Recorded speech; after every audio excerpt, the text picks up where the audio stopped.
Well, hello. And if you're ready for this, we are jumping in to part 8 of becoming a Gibborim. Because if you didn't know it, you were born for such a time as this. The days are sincerely evil out there, right? People are more aware of that now maybe than ever before in the history of the last few years, few generations maybe. But everybody, always, from the beginning of time immemorial, has been born into trying days. Some far more than others. And some of you, many of you probably who are watching this right now, were probably born into a much more comfortable set of days than a lot of people since all the way back to the beginning. Because trials and tribulations and just outright, outrageously deceptive and insidiously dark and filthy people exist out there. I don't think I need to go into greater detail than what I did in my book, Snatched from the Flames. If you want to check that out, feel free. Literally, it's free, every bit of it. Audio, printed, digital. Every form of it you could possibly need to consume it is there for you. So feel free to look into that if you want to see some radical evil side of the world, a little bit more than maybe you had ever prior to this conversation. If not, today we're going to be talking about radical intelligent evil in the scriptures, for certainly, and in real life, because it's walking among us and it's insidious in nature. And because of that, we need to actually think about whether or not people are ever going to be raised up as a standard against it. Do you actually believe that you, yourself, individual said, looking in the mirror at times when you see yourself, that person, that man, that woman, that child, when you really look yourself in the mirror, do you ever see yourself as the standard that is raised up against insidious, radical, intelligent evil?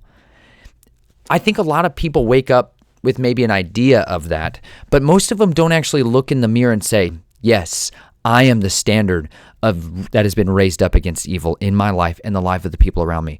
Do people look at you as someone they can count on to be dependable in days of calamity? Calamity is like an old English word, which means absolute nightmaric conditions on a scale that humans have struggled to articulate. Like, level horrible, like utter destruction of every facet of the way you used to think your life was structured. Just the end of the world, maybe as you knew it. Teotwaki is how people acronymize that and then say it in a way that makes people sound snazzy. Teotwaki, the end of the world as you know it, because it's really the end of the world as most people have known it out there. For all intents and purposes, I talk to people who basically live in prison now voluntarily. Most of them, a lot of them, all over the world, as a matter of fact. And it's nothing like I had expected it was going to be. Is this what you thought it would be like in April of 2020? That people would be voluntarily submitting themselves to a system of control that entices them, coerces, threatens, intimidates, gestates inside them so much fear that they cannot even voluntarily find the will to leave their front door. That's a totally different kind of the end of the world as we knew it than I'd pictured in my head. I think I'd probably seen a little too many of those survival movies. Anybody else out there that just had a sincere love of the apocalyptic films since they were born? Yeah. I'll like self-five myself to that. I loved those shows. I loved those movies like tremendously. The Last Ship, The Colony, all these like kind of entertaining facets of just apocalypse kind of scenarios, right? I used to be fascinated by it, loved it. My wife and I would sit around and we would binge watch those shows like they were going out of style because it was scratching this internal itch that I've had since I was born, which when I first read The Sword of Awesomeness, it blew my mind. Not a little bit, just outside from one ear to the other. Do you ever see that picture of a bullet going through an apple that was just pictured perfect? The rifle bullet goes shooting through the apple, and the apple has this beautiful little cavitation that's happening on the front end, and a hole is going in this way. And then it's just erupting in a perfect conical shape out the back. And it's just, that's how I felt like the first time I actually read the Bible. Not a little bit, like read it like it was real, like history. Because I first read the Bible as a child, very young. on a regular basis. I read through the whole scriptures by the time I was in 7th grade, and I had sharpened my sword in such an extent because I read those words like they were true, like they were history, like they were something that mattered more than anything else I'd ever experienced in my life. I found life in those words. I found joy and hope and horror and nightmares and the worst kind of evil and conspiracies and violence and bloodshed and deliverance and joy. And I saw stories in there that I'd never heard uttered so wonderfully, so eloquently, so powerfully, and it was genuinely alive. I knew that book was alive, and it was the one pure source of life I had going into me at a time when this dragon here over my shoulder used to rule and reign in my life and the life of my family members on an ever-present basis. It was continually stalking me in the darkness, and I grew up in a world where it was fear and intimidation and control. And then it was a wall between that and the normal world. And it shaped me in such a way that when I read these stories, when I read like we're reading about here in David, where David is on the run and he's going into the wilderness and all of these people begin to gather to him, all of these who are distraught, who are in debt and discontented with their life, they came to him. And he was in a cave of Adullam. And he went to this strongholds and he begins to walk out this life in the wilderness where at the same time that he's out there doing that, his very king who he served and offered himself to is plotting ways to kill him all the time. Like every single time we look at what Saul's doing in his life and in the lives of anybody he's influencing, he's just plotting destruction. He is the author of destruction and death. King Saul in this story is about to turn so nightmarically evil. It's appalling. It's overwhelming. It fills your heart with sickness to even hear it. If it doesn't for you, that's probably because you've so desensitized yourself to actual real life suffering. You've just vicariously lived through entertainment. I got desensitized to trauma and violence and destruction and death and despair by how much time I spent watching the entertainment, by being entertained by death, by being entertained by calamity. I remember distinctly back in 2012 wanting the world to end so badly so I could just go live in the mountains and be a squatter in the forest somewhere. Then I would live. Then I would be a mighty man. Then I would finally be a warrior because I would be loose from these shackles of what the constraints had been in corporatized American dreamland. I was trapped in that rat race for so long, and not even so long. Okay, I just have a very short attention span to terrible things, right? Like ongoing perpetual suffering. I have a threshold that just get stuck somewhere about like 3 years in. I really can't take another minute of this, maybe a year and a half. And I start seeing how much this system that was offered to me, like just get a good job, like go to a good school, come down with a nice 4-year pedigreed stamped approval from some yay men out there that say you're approved to go out forth into the world, to work at a job where you're just got some taskmaster over you like the Egyptians were to the Israelites who just... You're never going to make it to the top, right? You know that pyramid you're trying to climb in the American dream? Yeah, it's uncapped. And the only thing at the top of it is just another guy waiting to steal, kill, and destroy your dream so he can have his. I didn't see it play out any other way. The fruit of that was born out that way for me. Everybody has their own path of life that the Father can lead them on. For me, I just got so sick of it, I had to vomit it out of my system. So I thought, let's escape to the wilderness. And my wife and I began backpacking, and that was my first sense of, this could be it. This could be the way that I could live at peace, where no man was my master, but the Father and his creation, and I just lived. We got to go where we wanted to go, do what we wanted to do. We had the unction to follow after him. At the same time, I was pretty much just wanting the world to end out there so I could be freed from my discontentment, my debts, and really my despair. Because I was miserable. And I think so many people have been miserable for so long that they've become desensitized to it because they've they've scratched their itches just enough with the entertainment to any capacity of something you want to watch. Think about it. Never before in the world's history could you consume unlimited, individualized, personalized entertainment of your choice for almost free. You can basically get it for free. Limitless content for free. Okay? There's some technological requirements predicated on that. If you have any type of Black Mirror to watch this with, you have one in your pocket. You can be entertained endlessly, no matter what you're into. You're like, you know what I love? The tires on vehicles. I want to watch shows all about tires. You can do that basically for the next 16 years of your life, without question, on demand, forever, right? That was not always available. You can buy for the price of a book, right? For the price of a book, you can have unlimited entertainment funneled into your home or your TV on the regs. But you can't go buy 4 organic heirloom tomatoes for the same price. Let's think about if that's not by design, sincerely by design. How much time, energy, resources went into creating all that entertainment? It doesn't just come out of the airspace, right? There's humans behind that. They're real people. There's entire studios and industries that are taking advantage of that and feeding that festering wound and scratching that itch perpetually that's assailing us. But because of that, people are now comfortable to voluntarily submit into a system of where you just stay inside now, okay? Okay, as long as you're willing to watch something to just not go crazy. Because how else do you stay inside in a prison? I don't know.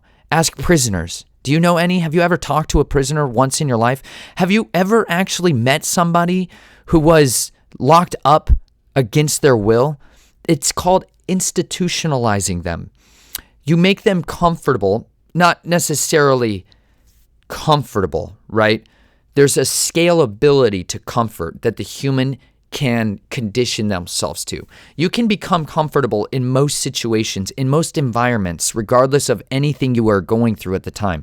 Human beings are resilient beyond people's real measure of understanding. People are so resilient out there. They will go through ongoing perpetual suffering that to somebody who is in a different level of comfortability is impossible. As in, I couldn't ever possibly even imagine somebody going through that much suffering.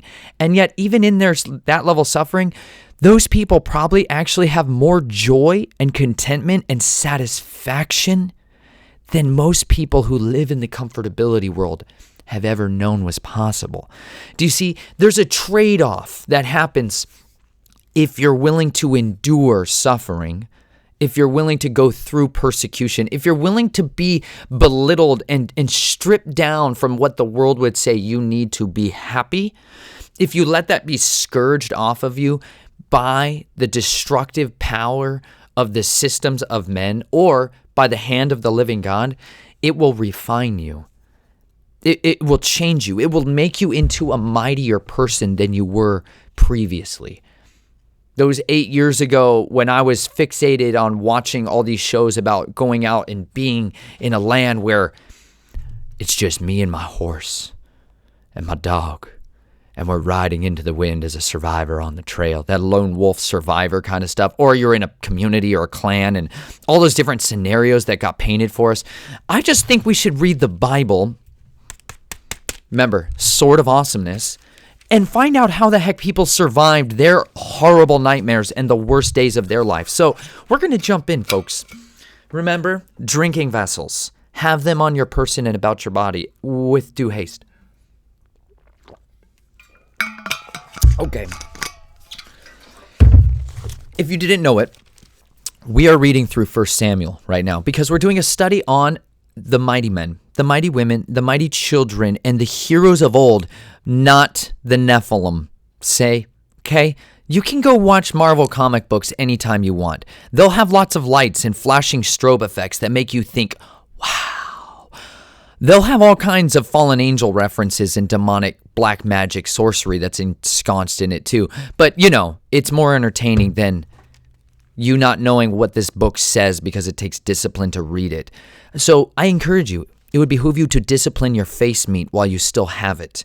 Yeah, you still have those eyes. Put them to work. on something other than the Hollywood ones, shall we? Now, we are in 1 Samuel 22, and I've got to just go back to the first verses because it's the best 2 verses in the history of my life. These were the verses that gave me hope for going off into the wilderness someday and knowing what it'd be like, because this is where people genuinely show what's in them. They reveal finally what's in their heart when they go into the wilderness. And I think I've always just waited for the testing of all mankind too. I just kind of always wanted to see what everybody would be like if they were stripped of everything. That I've always kind of wanted to see what that'd be like. So let's see what happens, shall we? Let's go. 1 Samuel 22. So David departed from there and escaped to the cave of Adullam. And then his brothers and all his father's household heard of it. They went down there to him, everyone who was in distress, and everyone who was in debt, and everyone who was discontented gathered to him. And David became their captain over them. Now there are about 400 men with him. And that's also very likely families, okay? Later on, we definitely know their wives and their children are with them. So running out to the wilderness, if you have a family and wife and children and said things, you generally don't leave them behind. They'll be there. They're supposed to be there with you. If you've been entrusted to them, they should be together, unless you're given very specific and clear instructions otherwise. We see the families also taken care of here, okay? We're going to see them go through some hardships. They're going to get captured at times. There's going to be mighty, insane, horrific battles that are going to take place right around them at times. And people will be hunting them. And it's also families and children. It's not just dudes out in the wilderness like, yes, the infantry platoon and the division, right? Or the unit. To all of you other ones out there who know what I'm talking about. Yes. They're actual wives and families that don't look like that version of it that Hollywood sold us. Because if you read the Bible, it's way better. Check it out. It'll teach you righteous living instead of just deplorable living in adultery and violence and death. Why do they always portray every action movie as sex, death, violence, and generally chronic amounts of horrific toxins and substances being used all the time? Anyways, basically every version of Hoorah, Mighty Men is full of those 3 things. It's a 3-corded strand that's just really not easily broken. That's why. But anyways, and David went from there to Mizpah of Moab, and he said to the king of Moab, please let my father and my mother come and stay with you until I know what Yahweh will do for me. Then he left them with the king of Moab, and they stayed with him all that time David was in the stronghold. And the prophet Gad said to David, do not stay in the stronghold. Depart and go into the land of Judah. So David departed and went into the forest of Hereth. Then Saul heard that David and the men who were with him had been discovered. Now Saul was sitting in Gibeah under the tamarisk tree on the height, with his spear in his hand. Remember, Saul's always got his spear in his hand? Literally every time we see this. Anyways, don't you want to just have a spear in your hand? Not so much after you see what he does with it, okay? I should read on. Okay, and all his servants were standing around him. Saul said to his servants, who stood around him, hear now, O Benjamites, will the son of Jesse also give to all of you fields and vineyards? Will he make you all commanders of thousands and commanders of hundreds? For all of you have conspired against me, so that there is no one who discloses to me when my son makes a covenant with the son of Jesse. And there is none of you who is sorry for me or discloses to me that my son has stirred up my servant against me to lie in ambush, as it is this day. Then Doeg the Edomite, who was standing by the servants of Saul, said, I saw the son of Jesse coming to Nob, to Ahimelech, the son of Ahitub. He inquired of Yahweh for him, gave him provisions, and gave him the sword of Goliath the Philistine. Then the king sent someone to summon Ahimelech the priest, the son of Ahitub, and his father's household, the priests who were in Nob, and all of them came to the king. Okay, if you didn't know it, conspiracy alert, we're going to talk conspiracies now because they're biblical. And if you don't like conspiracy talk, well, get a chapstick because it's good for your lips. And it'll keep you ready to go every day of your life. Anyways, if you didn't know there was a conspiracy about, guess what? There's always a conspiracy about, especially most ever presently in regards to the wicked and the righteous. Yeah, there's some camps out there, folks. Two kingdoms, kingdom of Yahweh, kingdom of the darkness, the dragon. Yep, we are the kingdom of man, right in the middle earth. There's a war all the time. It never stops. It will never stop until, really, this one with the pierced hand, yeah, he's going to come and set everything to reckoning. And it's going to be a holy and complete and absolute total reckoning. Nothing will stand before him or against it ever again after that.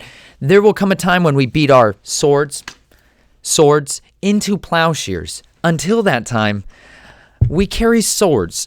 And this is the sharpest one ever made in the history of ever. Check into it.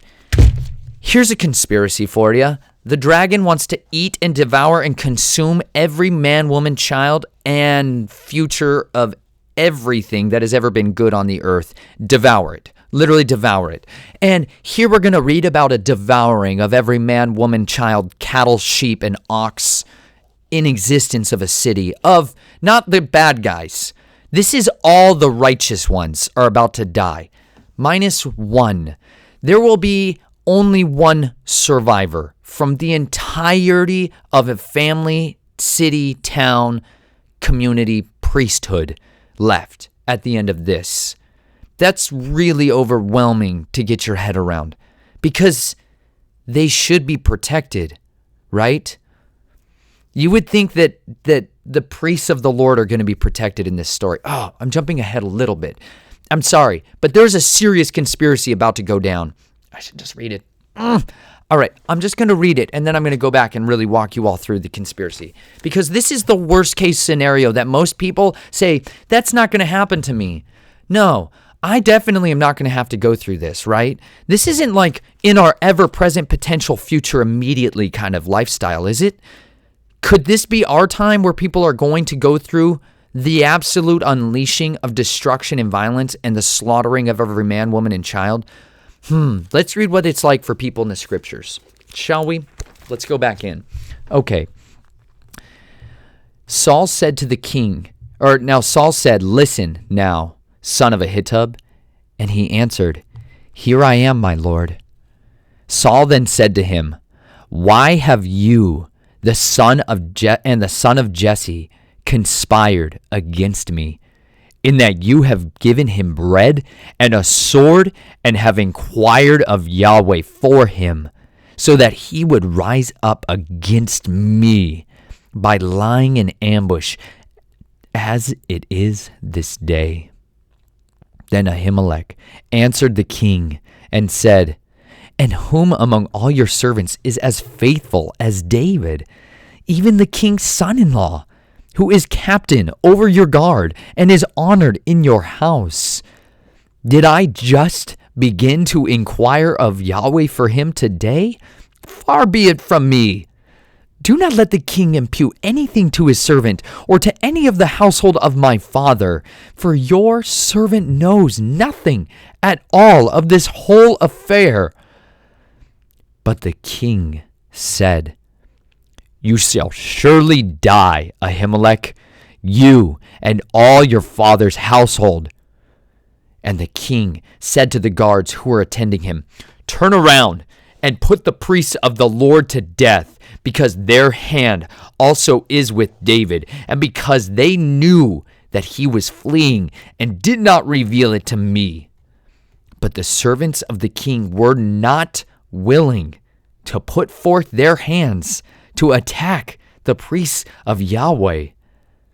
Then the king said to Doeg, you turn around and attack the priests. And Doeg, the Edomite, turned around and attacked the priests, and he killed that day 85 men who wore the linen ephod. And he struck Nob, the city of the priests, with the edge of the sword. Both men and women, children and infants, also oxen, donkeys, and sheep, he struck with the edge of the sword. But one son of Ahimelech, the son of Ahitub, named Abiathar, escaped and fled after David. And Abiathar told David that Saul had killed the priests of the Lord. Oh. Then David said to Abiathar, I knew on that day when Doeg the Edomite was there that he would surely tell Saul, I have brought about the death of every person in your father's household. Stay with me. Do not be afraid, for he who seeks my life seeks your life, for you are safe with me. Crazy, intense story. This is why, if you have not actually read the Bible as a history book and thought about being a human in that situation, you've never really read the scriptures. And there's so much in here that would help you to understand and be able to dismantle things that are happening in the world around you. It would give you these lenses with which to see the world that aren't the same movie magic film that's been over your eyes for so long. I grew up on the Left Behind series, of don't worry, you get raptured, you're all clear. And then everything after that was exactly the time I wanted to live in. I never once wanted to be in the first wave of that session. I always wanted to be in the end days. I hoped and prayed my whole life to be in the thick of it, right up in the middle of it, contending with the what comes out of the abyss, right? I wanted to be there to stand as a guard against that. I wanted my whole life to be the last man standing, to be the defender, the final guardian at the very end of it all, to be the last one advancing the kingdom with every bit of blood and breath in my body until the final moment he brings me out and sets me free from the shackles of this suffering of this life and gives me a hope and a courage that is absolutely unshakable, unstoppable immortality that's promised us to those who believe on him. I've been waiting for that my whole life. And so I used to just look around at the worldly kind of things to try to figure out what that looked like. But I think you just read right there. This is exactly a case study for the end days. This is a genuine mirror image of what is happening in the end of the days. We're going to parallel over from this to Hebrews and to Revelation because it's unstoppable, the connections of what's going down here. You're going to see, like I talked about before, Doeg the Edomite, he is literally a shepherd. Remember, Doeg the Edomite is over all of Saul's shepherds. He's the man above all of them. But David, remember him? Child shepherd boy, servant of the Lord, shepherd of the Lord. Those two guys on the same day, exact same day, go and inquire at the priest of the Lord at Nob, okay? Ahimelech. Yes, Ahimelech. On the same day, both men, right, seemingly doing the righteous thing, one has in his heart to do and obey the commands and the instructions of Yahweh because, remember, David, wrote 2/3 of it. He wrote a huge portion of our scriptures for a reason. But a lot of what came out of that was in the wilderness where he's about to go. Doeg the Edomite, he's on the fast-track corporate plan. Woohoo! How do you get promoted in your corporate job? Does it not take generally somebody else dying or just being fired, right? How else do you climb that ladder? But you're kind of always needing a position up, right? Doeg the Edomite's on that track. David's on the, I'm fleeing for my life. I'm almost naked running so hard. I'm trying to get away from the guys trying to kill me kind of plan, right? David's leaving everything he's ever had that was once the favor of the king, the son-in-law. Like, I'm living in the palace on the regulars. I get to hang out and just sing flute songs and lyres and lyres and harps. He was crushing life. He was, slaying thousands and tens of thousands. David was just apex predator, man. And now he's on the run. And so the king shepherd man, Doeg the Edomite, also there at the Lord's house the same day. David inquires of the Lord. He gets provision, the literal bread of the Lord. Remember Bread and Bullets episode? Check that out. Then David flees with the sword and bread and the word of the Lord. Powerful thing. He's ready to go. Doeg the Edomite, he flees with a morsel. Okay? He flees with information that he then uses exactly like a good serpent does. Because Doeg the Edomite is a child of the devil. Most sincerely, he is without question the embodiment of the beast on the earth when it comes to the worst kind of things you could ever do with the power and the authority and the opportunity to use your life for good or for evil. He chooses left-hand path. Let's just go down the bloodshed violence and do whatever it takes to get to the top policy plan. That's why I talk about a lot the United States military and my experience in it, because I saw in a culture of death a whole lot of that, go figure.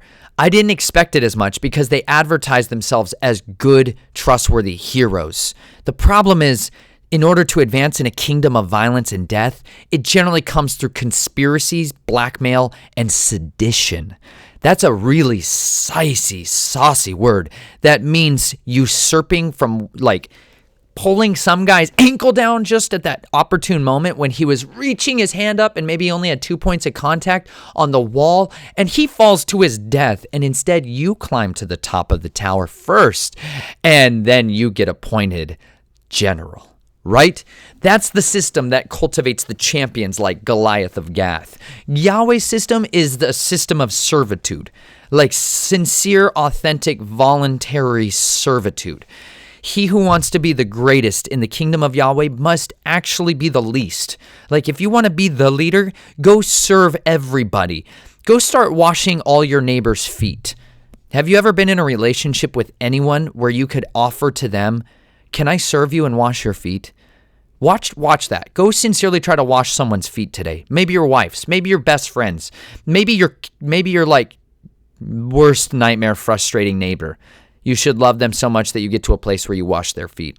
It's one of the most serving things you can ever do to another human being. It's also so humbling to have your feet washed. It changes you. See, there's a powerful thing that they don't do in corporate boardrooms. I never saw any of my managers wash each other's feet. Did you ever see that in that system?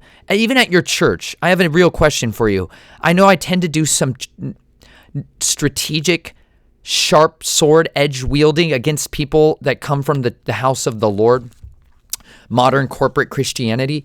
I do that because it looked just like the boardrooms in the businesses I also worked at. That's why, is because I see how franchise models. If you haven't ever studied businesses, small businesses, I spent a good long while studying under some of the best business leaders in the world, and I learned the art of business pretty well. And then I saw and turned around and went, wow, this explains everything I ever saw in the church. Whoa! Go figure. And then you come to find out that back in the 80s and 90s, the church leaders and of all kinds of denominations discovered business tactics to employ against the church to grow their church. So they took business growth models and applied it to church systems and stuff like this and built a business church. I don't mean everything they do is bad, that there's not powerful works of God that happen still within that system. I'm not trying to mitigate from that. I'm trying to address the leadership mottos and ethics and the directions that they choose to participate in. Voluntarily now, that doesn't happen anymore. So that's an interesting time. Nobody goes to those churches anymore. And so it's showing what's their fruit. But those guys went to the house of the Lord. They sought things from the house of the Lord. David got all the provision he needed to go into the wilderness to ultimately one day become king. Doeg the Edomite is going for the fast track plan. So he's going to get it. Saul is like, let's conspire a bit, shall we? Saul, He is the accuser of the brethren right now, without question. He is the worst possible king you could have around you. He accuses everyone who's around him of lying, conspiring, basically, he accuses them of everything that they're doing for the woes in his life, like that they didn't tell him that Jesse, his own son, had made a covenant with David. All of these things. Saul is accusing all these guys of doing this stuff. That's a bad way of leading your people, first of all. It's a really not nice idea, because what it's going to breed to the surface is exactly what you're going to see here. I don't see David accusing his brothers and his mighty men ever in the wilderness of conspiring to kill him or to conspire to allow other people to kill him.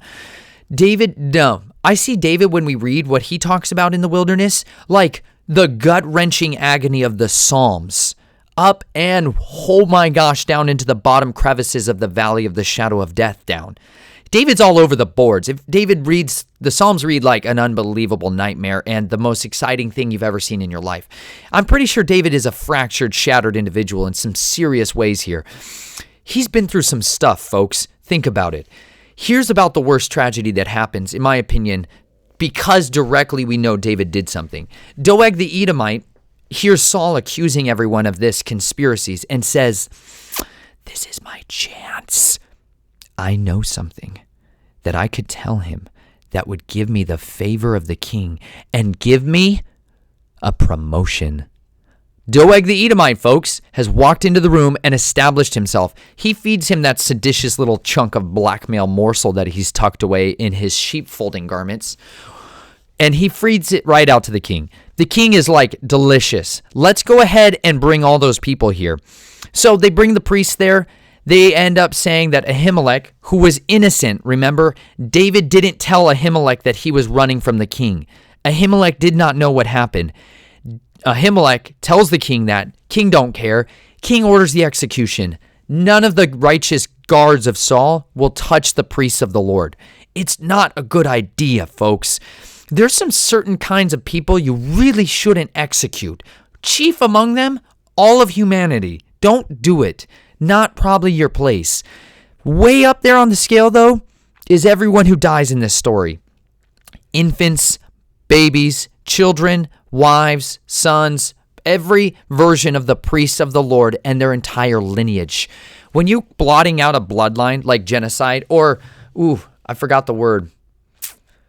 There's a specific word for blotting out an individual's bloodline. I can't think of it right now. Needless to say, it's a very strategic move. You're trying to eradicate the potential seed bearers even of that line from ever sprouting up again. He puts them to the edge of the sword the same way he should have put,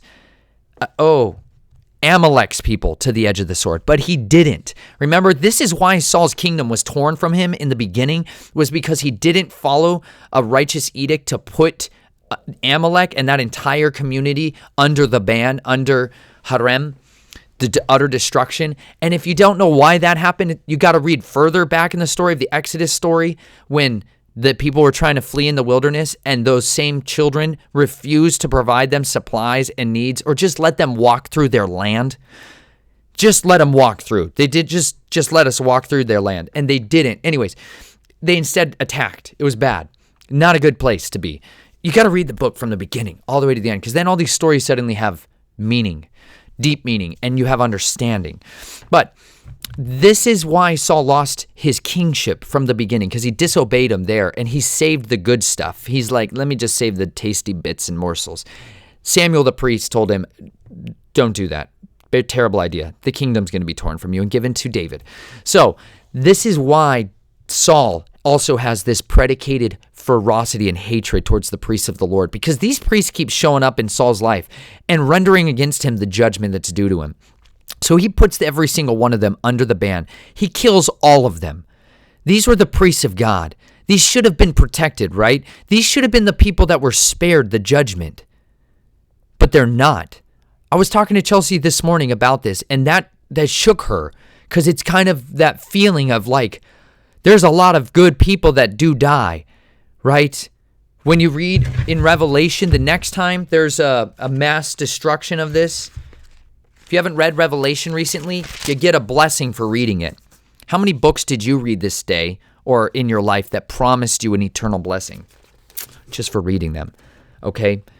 There's some good ones out there. I understand. They're going to give you blessings, but not like this one. But it says here, we're talking about said dragon talk here. This is where it all does come from, right? You know that. This devil is the dragon, the serpent of old. That's Revelation just 10. Let me just say that. Or no, Revelation 12:9. It says, and the great dragon was thrown down, the serpent of old, who is called the devil and Satan, who deceives the whole world. He was thrown down to the earth, and his angels were thrown down with him. This is the most powerful verse, though, I believe, in the entirety of Scripture for most of us to be paying attention to. I may have put it somewhere in my book, hidden as part of a code for you cipher hunters. And they overcame him because of the blood of the Lamb and because of the word of their testimony, and they did not love their life even when faced with death. For this reason, rejoice, O heavens, and you who dwell in them. But woe to the earth and the sea, because the dragon has come down to you, having great wrath, knowing that he has only a short time. And when the dragon saw that he was thrown down to the earth, he persecuted the woman who gives birth to the male child. But the two wings of the great eagle were given to the woman, so that she could fly into the wilderness, to her place, where she was nourished for a time, a times, and half a time, from the presence of the dragon. And the serpent poured water like a river out of his mouth after the woman, so that he might cause her to be swept away with the flood. But the earth helped the woman. That's why maybe you should just pray and ask the earth to open its mouth sometimes, and then make for you a cave like the cave of Adullam, where the mighty men hid and all their families. And the cave, earth opened its mouth and drank up the river which the dragon poured out of its mouth. So the dragon was enraged with the woman and went off to make war with the rest of her children, who keep the commandments of Yahweh and hold to the testimony of Jesus. This is a serious moment in the history of the world. And it later says to us, by the way, this isn't just like the only cities of refuge that are going to be protected. The beast and the dragon and the outrageous, horrific system that he deploys against them is so powerful. It does have authority over us to kill and destroy. Listen, if you didn't know that, it's intense, and you've got to understand that. Some of us are appointed to die, actually to die, to the sword. Some of us are appointed to captivity. Some of us are appointed to destruction. It says, and these are the good guys. Remember, this is not the bad guys. This is good people, the righteous ones, who shouldn't have to die, but they're going to. And he says, and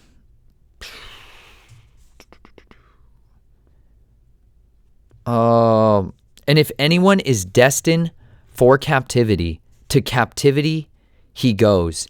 If anyone kills with the sword he must be killed. Here is the perseverance of the faith and the saints. Then I saw another beast. Then I saw another beast coming up out of the earth, and he had two horns like a lamb, but he spoke as a dragon. And he exercises all authority of the first beast in his presence, and he makes the earth and those who dwell in it to worship the first beast whose fatal wound was healed. He performs great signs, so that he even makes fire come down out of heaven to the earth in the presence of men. And he deceives those who dwell on the earth because of the signs which was given to him to perform in the presence of the beast, telling those who dwell on the earth to make an image of the beast who had the wound of the sword and has come to life.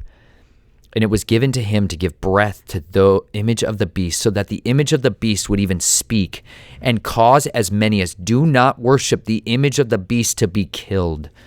And he causes all, the small and the great, the rich and the poor, and the free men and the slaves, to be given a mark on their right hand and on their forehead. and he provides that no one will be able to buy or to sell except the one who has the mark, either the name or the beast or the number of his name. Here is wisdom. Let him who has understanding calculate the number of the beast, for the number of the beast of that man, and his number is 666. Man. This is a brutal story. He overcomes every tribe, every people. If you read this, he literally said it's everybody. Everybody begins to follow after him. It is given to him to make war with the saints and to overcome them. And authority over every tribe and people and tongue and nation was given to him. It is going to be given over to people at times. There's times where I read about in the insanity of God, and I read about the persecuted church from the history of time to now, when we read about the believers, that there are times when everybody's going to die. Like everybody minus one here in the story. One man survives. There is one last standing survivor, and he is Abiathar. Oh. He's Abiathar, the son of Ahimelech, who escaped and fled to David.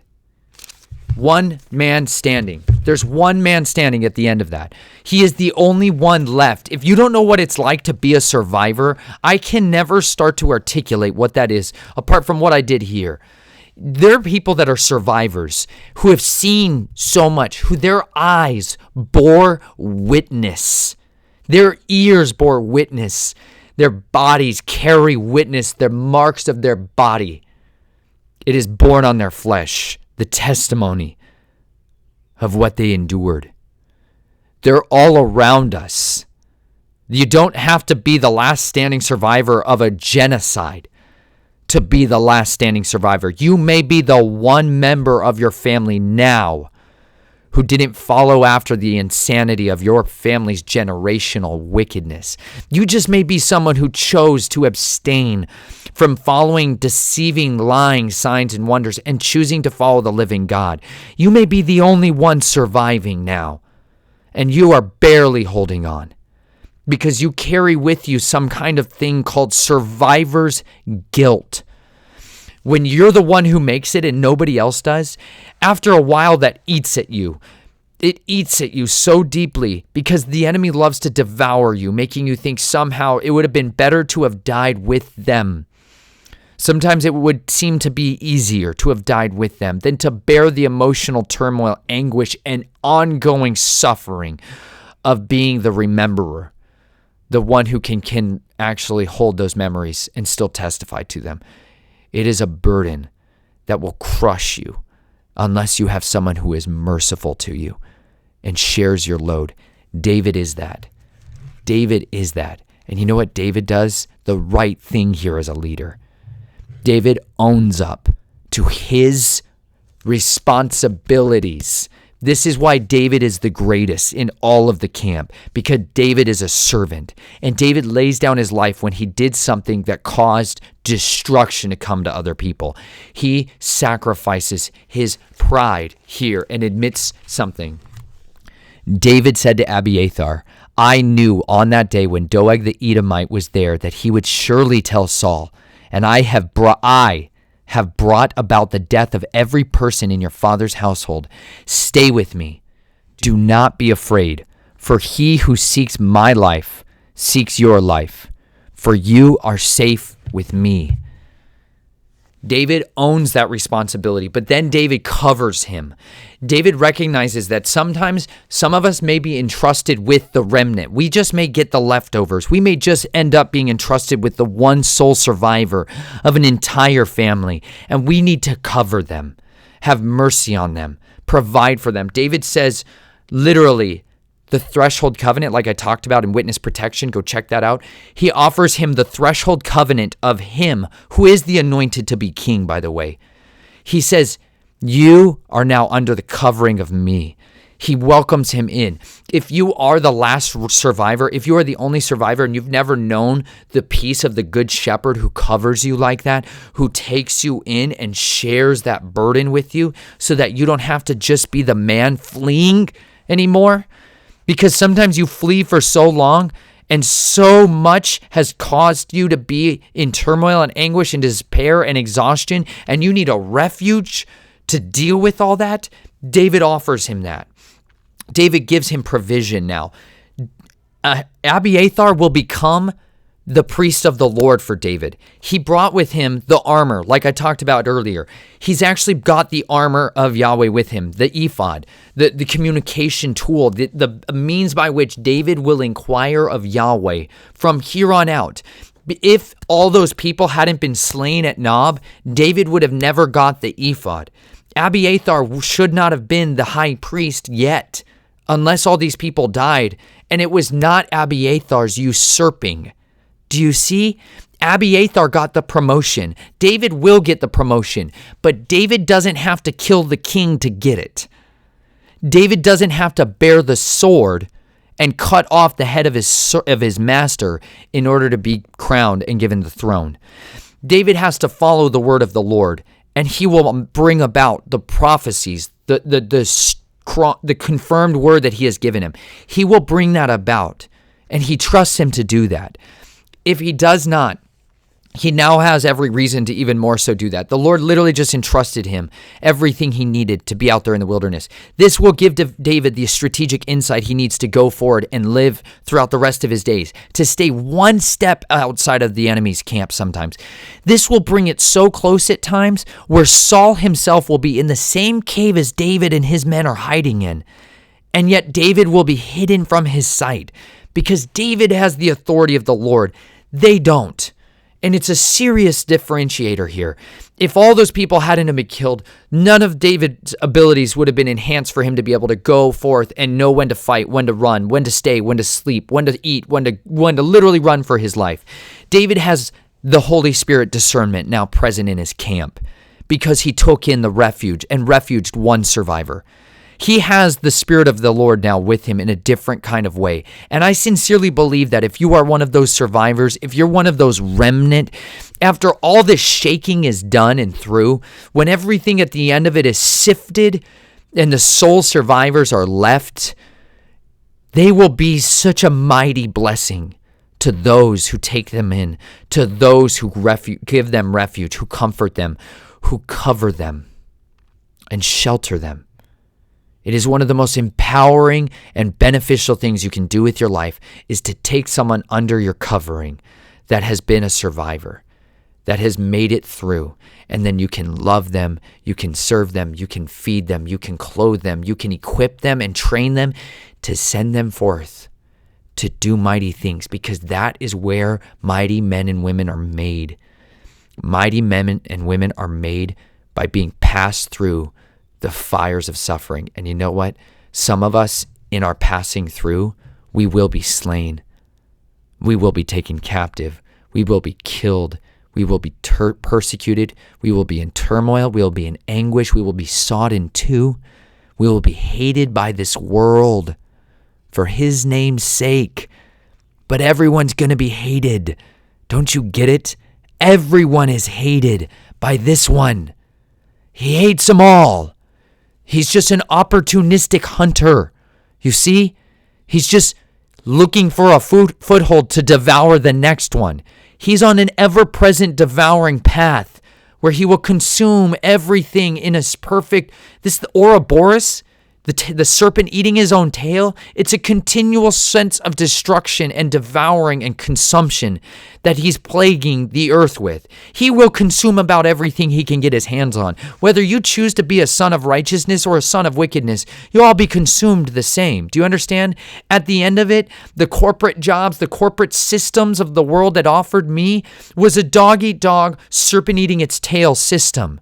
That even if you climb to the top, you're chasing the applause of men at the end of the day. Some of you are appointed by the Father. Go and do that. I'm not talking about that. I'm talking about the system. Do you understand? I'm not talking about specific individuals. I'm talking about the system that you've been ensnared in. that system at the end of it will always produce another dog to eat the other dog's foot. But the Father is trying to create systems where we walk in his ways, where we follow this, where we actually create life and community out of this, not out of the systems that this serpent has made to ensnare us, to enslave us. That is why your Netflix binge is free. But it's going to be costly, inevitably, because time is the one thing you have in equal abundance as every other person alive at this moment, which is just another moment of it, is not guaranteed tomorrow. Do you ever really live your life like there is no tomorrow? When you're on the run and in the wilderness, you do. You do. This is why people that are discontented, in debt, and distressed, when they go into the wilderness, they treasure their life. They are so much more satisfied by a single meal because they actually know about the savory spice of hunger. Most of us don't know about how good a meal could taste if you were seriously hungry. Really hungry. Have you ever worked all day long, all as hard as you can on an empty stomach, and then you sit down to eat? How good is that meal? How wondrously delectable is that morsel of food you get? It is the most delicious meal because comfort may be scalable. Remember, things like the good blessings of a meal to satisfy a man, or a good drink of pure water, are some of the most satisfying things, and you find pleasure in it. Like more pleasure than you're willing to admit publicly pleasure when you eat a delicious meal and drink good water and have somewhere maybe to sit and take 1 day of rest.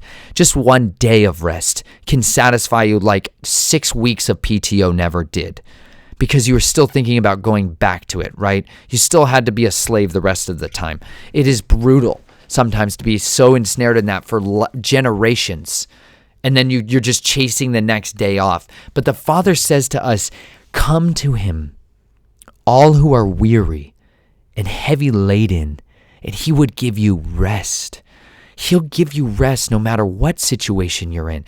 If you are a part of that system, because you need to be a part of that system, you're strategically placed in it, and you can become a mighty person within.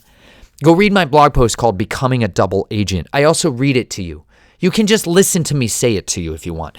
Becoming a double agent. We all need to become double agents, right? We're going to become a double agent to him because we were all born to the camp of the dragon, right? But we're trying to become an agent for the Prince of Peace. And we're trying to be no longer the usurpers, be no longer the backbiters, be no longer the people that use blackmail, that go into the house of the Lord to learn a way to get advantage over their competitors, but to instead rely on prayer, intercession, walking in authority like never before, to be moved mightily, to become a mighty person so that wherever you go, the favor of the Lord is with you because you are a child of the King. You have his name, you have his authority.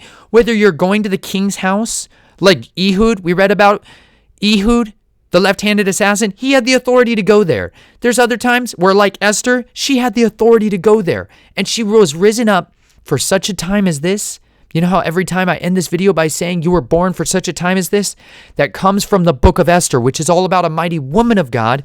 Her father, a very wicked son of the serpent again, kind of lifestyle. There's these usurpings, these conspiracies where people are being influenced by the dragon to conspire on the earth to enact outrageous devouring consumption and destruction of the people of Yahweh. It's been going on forever, and it's going to continue, and it's just scalable, folks. It just manifests in greater and greater increments as the days draw nearer, as labor pains, the groaning and the tension of labor increases. It's inevitable, and there is a compression of time that you will feel as that gets closer and closer and closer, and the scales of magnitude get amplified. So be not ensnared by the entertainment the world is trying to offer you. If you have to stay in your house for months at a time, you could read and study now more than you've ever studied in your life because it's voluntary. It's voluntary. You get to choose the course load, some of you. Some of you have to comply to schooling systems that are difficult, and I begrudge often. That being said, you have a time to redeem. You have an opportunity to redeem your time while the days are not out without question, unstoppably evil. There's people in countries in Europe right now that can't drive outside their house without being stopped by police every 150 yards, every major intersection, and being asked where they're going and if they have permission to go there. Total, complete police states on an ongoing, perpetual basis for months. Like, if they said that in the United States, what do you think people would do? If they just said instead, hey, every 2 weeks, it's almost better. It's getting better. It's peaking. It's getting to a place where we can definitely open the doors again. Oh, no, not yet. Just a little bit longer. If we just kept kind of dragging people along that way, it's a very beneficial, more effective way to slowly draw people into that. There's other places where they're just like, no, 2 months, stay inside, you eat that. And people are like, yes, dainty morsel. Thank you. That's brutal. But when it's enforced that same way, it changes the way people act, right? If you have to stay inside, some of you, I hope you will take advantage of that like never before, because you know what? Sharpen your sword. Learn skills. Deepen your understanding. Grow in wisdom. Go learn things that you can learn right now. Go learn electrical wiring. Fix your house. Great. Home improvement, apartment improvement. Awesome. Learn a new trade. Learn 10 new trades. Learn as much as you possibly can right now while you still have an opportunity to learn in any capacity. Because if you don't have to just worry about food, water, shelter all the time, congratulations. You've upgraded yourself to very comfortable living compared to most. So take advantage of it, use it, and redeem it, because it is a time of deepening your character. You can deepen your character now and equip yourself with the ability to step forward more equipped for the days ahead. And I hope and pray each and every one of you will do that with earnest sincerity, because the days are intentionally, strategically designed to be evil. But so too is our deliverer, mighty to save. Do not forget him. Do not forget him, because he has also given you the days to learn and grow and become empowered to walk in authority and be mighty like never before. Because though that tragedy of what happened, of an entire class of people being wiped out, was on a scale that is atrocities. That is atrocious, genuinely atrocious. But without it, the provision of what needed to happen for the kingdom to be established could not have gone forth. And we must also trust that. If there's times in our life where we are going to witness that, or we are going to be ones who suffer that, or our families do, because the Father would so will it, let us then go boldly, shall we? Because here's the best word that I got in a long time. You ready for this? Hebrews 2. If you haven't read it, do requirement. Read it today. Gestate on it, chew on it, because you know what? It's delicious, and it'll feed your soul way more than another 30-minute Netflix binge. Yep, I'm back on that. All right. This is Hebrews 2, okay? Okay. Therefore, since the children share in the flesh and blood, Jesus himself likewise partook of the same, that through death he might render powerless him who had the power of death, that is, the dragon, and might free those who through fear of death were subject to slavery all their lives. And he might, let me say that again, and might free those who through fear of death were subject to slavery all their lives. For he assuredly does not give help to the angels, but he gives help to the descendants of Abraham.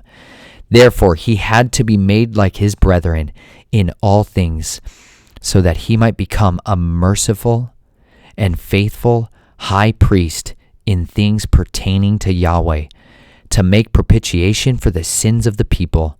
For since he himself was tempted in that which he has suffered, he is able to come to the aid of those who are tempted. He's able to come to your aid if you are tempted. And most people, you know what they're tempted with most? This one, the fear of death. The power that the dragon used to have before the great high priest came and offered a sacrifice once and for all. Before that happened, the devil, the dragon, he really did have the power over death. Death is an entity. Death is not something that happens when you die. Death is a being, an individual entity, okay? There is authority that Jesus took back when he faced death. When death came for our master, when death came for him in the garden. Remember this? The serpent came there. You know what? The serpent brought with him death. Death came with him. Do you not see this? The serpent came there in that moment. The temptation of Christ, the temptation where he agonized, where he was strained to the point of, I believe he was bearing the temptations of men. And you know what the worst of them all was? That the master of our faith could not be tempted with until that moment. He couldn't be tempted with death. Because if you know that you are a mighty man, if you know you are a mighty woman, if you recognize the authority you have, you are immortal if you are walking in his ways. Until death has a powerful moment over you. Death is given an opportunity at times to contend with you, to contend with your family, to contend with your children. And if you do not rebuke death off of your family, I mean that, actually rebuke him. Go listen to Henry Groover sometime. If you want to hear about stories of miraculous healing, of people that die and they pray and rebuke death off of them, that man was in a car accident with his entire family. He had many children. His quiver was full, son. He could shoot a lot of arrows, which is an unbelievable man to have that many arrows. Terrifying enemy for the enemy. So the enemy tried to kill that man and murder him a lot. He was a evangelist. If you don't know what evangelists are, those are people who go about into all the corners of the earth, teaching the gospel, the good news to every creature. They do that with sincerity of devotion, as in full-time job, never-ending kind of commitments. Serious man of prayer and devotion to his master. He laid his life down. Death came for him lots. One of those times, I heard this at Hear the Watchman. Henry Groover shared this testimony at Hear the Watchman in Dallas in 2018. He talked about going through a rollover accident when he was driving with his family, all of them, in a car. And the roof caved in on his head and actually punctured through in his head. Just right down into the old brain pan. And he was dead, without question. Like, the outsides were on the insides, kind of topsy-turvy life that he had then. His daughter, his mom, everyone kind of gets out of the car. Basically, everyone else is unharmed. He's dead. His family gets out of the car. Obviously, there's some emotional, strong feelings happening in that time. But you know what one of his children did? Rebuked death off of her daddy. I pray to God. I pray to the living God. My daughter, by the end of all of this, at some point, she would rebuke death off of me. It should ever come for me before my time. That's a mighty daughter. She rebuked death off of her father, and it left him. And his brain healed in front of them. And he got up. And I met him, talked with him. This is a guy who's had a lot of those stories. He could talk for hours on end without stopping for months and years, testimonies of these kinds of things. I'm not joking. There's people that have been living this way forever, since they got the call from their master. And they just went out into the camp of the world, wherever he called them, and they've been going through this forever. And you could have a mighty testimony like that too. And you should have one. You need those testimonies where death was rebuked off of you. But the only reason you can rebuke death off of someone who dies and it will flee is because you have a higher authority to appeal to. You have the one who conquered death in the garden. Jesus defeated death. It was the fear of death that he defeated right there in the garden with suffering, with anguish, with the weight of the world on his shoulders. He became the mightiest of men. He bore it for us so he could share in that. He knows what Ahimelech, he knows what it felt like for Abiathar to share in the suffering of everyone. He knows what that felt like because he felt that. Jesus was going to see destruction happen constantly. People he loves dies. He's seen and borne our afflictions. He's seen his children go through this time and again. And in the garden, when death came for him, he did not shirk. But you know what he did? He appealed to the higher authority. He appealed to his Father's will in heaven. So at the end of it, we all need to appeal that his will, not ours, be done on this earth as it is in heaven.